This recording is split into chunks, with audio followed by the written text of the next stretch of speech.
Panbigi mukhongduna phamduna amunba kelak pangai banadi kem khanarui thamoi sengna nuksiba bu oiradine ahan bo hotnabada mai paktrabasu ani ro hotnagadabani ahum lo hotnagadabani phangdriba do hotnagadabani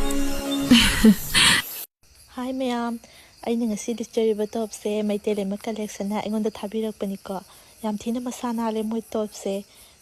lipada su yam thina comfortable oye ninga se yam pamjare yam thina pamjare masigidamak thank you so much maitele ma collection mayam su mogi Instagram page sida jangsan biro phajaba tops mayam ama thagat pane mayam gi su apa ma khalaga order toksin biro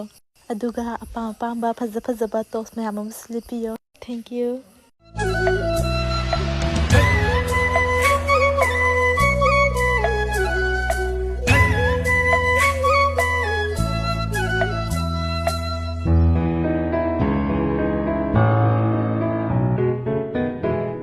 Ishabi nang bunushima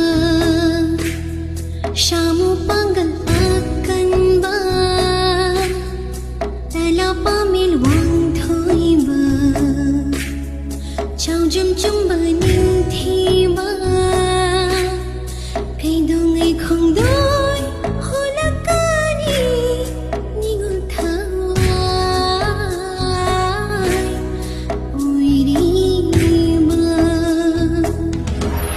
Isano yang bunungsibi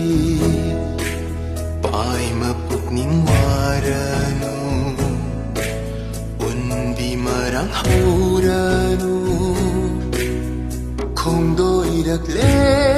Wangunang ginanakta